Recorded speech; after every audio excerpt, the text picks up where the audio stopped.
So I've got 20 ewes right here with their lambs in this little flock, and it's August. Lambs were born back in March and April.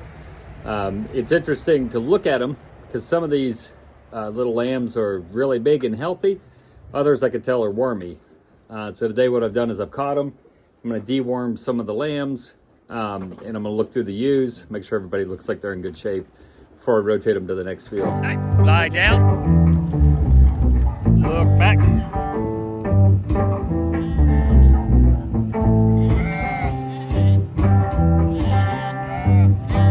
There.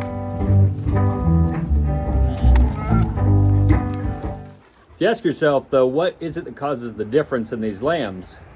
You can see a lamb like this one right here, just barely born this spring, and this lamb is really healthy, really nice looking. It's a little eweling.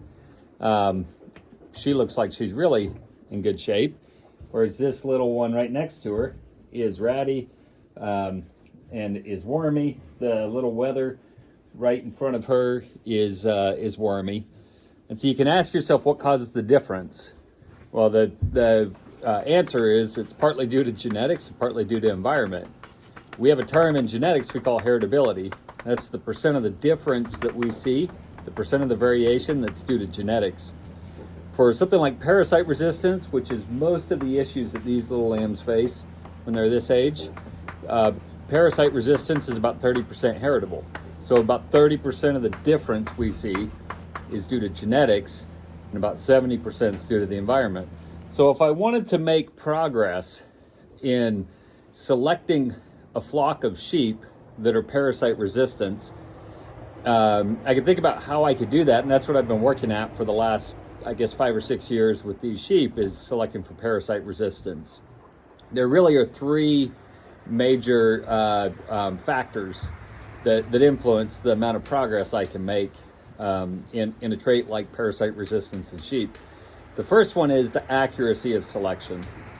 And in general, there's a more technical definition, but a really simple situation like this, the accuracy of selection is a function of the heritability of the trait.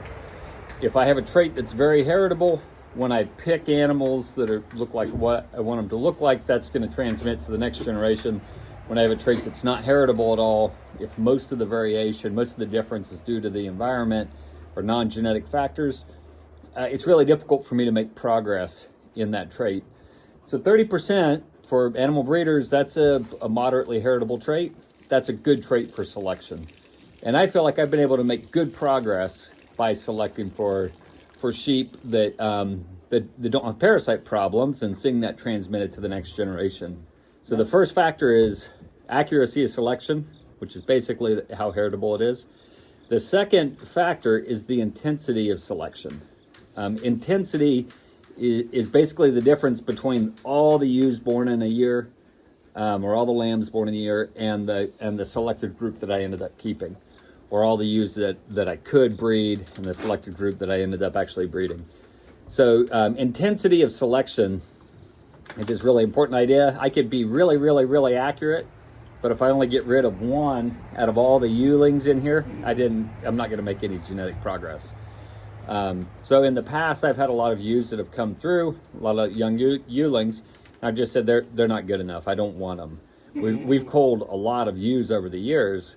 We've tried to be fairly intense in our selection, on the female side especially, just by saying we don't want ewes that can't come here and be resistant to parasites. Ideally, I'd like to only keep the top half of the ewelings every year. What I find is that usually I have to go deeper than that and keep more ewes than that. But intensity is the second factor. So we have accuracy of selection or heritability, we have intensity of selection, and finally we have generation turnover. That's how fast I'm actually turning over from generation to generation. It's a really important idea in genetics. You don't make any genetic progress within an animal. You only make it whenever you're transmitting to the next generation. It's at breeding, it's at lambing, it's at culling before breeding. Those are the events. I can't improve the genetics of a living animal that's standing here. I can only improve the genetics of her offspring. And so the rate that I'm turning over generations is really important. For most commercial flocks like mine or a commercial herd of cows, you can't really push that number down very fast. You really just have to stay with the once you pick a ewe, you really just have to keep her throughout her entire life if it's gonna be economically viable. And so my generation turnover, most of these ewes I think are my average age is probably 3, maybe 4 years old. And so what you don't want is you don't want a bunch of old ewes that are genetics from years ago, but I also can't afford just to have all young ewes. None of these ewes in here have been dewormed. I don't think ever in their life. They've just been here and been rotating and been in the fields that I have for them. And we haven't had any major issues out of these ewes. Now, I've had other ewes in the past. I've gotten rid of a lot of ewes that had parasite problems that I bought from somebody or that I picked up somewhere that were born in my flock. And that willingness to get rid of those sheep, I think is really key. And so the heritability, how accurate I am whenever I get rid of a sheep that or ewe that has parasite problems, that heritability is really important. Good news is that for parasite resistance, the heritability is moderate. It's a good candidate for selection. So over the years, I feel like I've made a significant amount of genetic progress in parasite resistance. I have far fewer worm problems this year than I did 2 years ago. 2 years ago, I really had a hard time. I bought a bunch of new sheep. They were kind of a put together flock, a lot of variation. And we get rid of a lot of ewes, we get rid of a lot of lambs. So I feel like we're down now to a group of sheep that are parasite resistant, that are good at being here and doing their job without much help. And that's really what's important to me.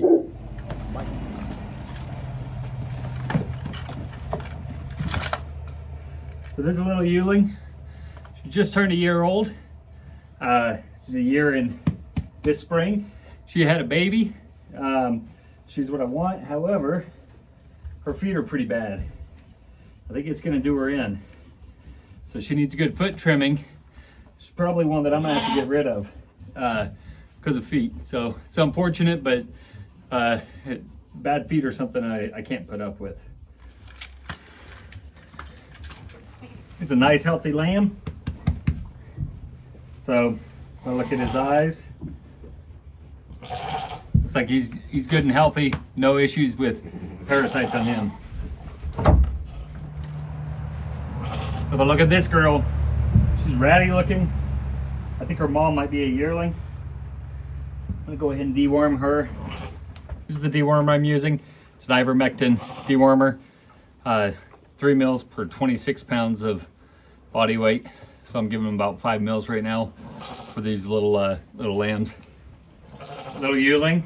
Her mom looks really good, but she doesn't look good, I don't think.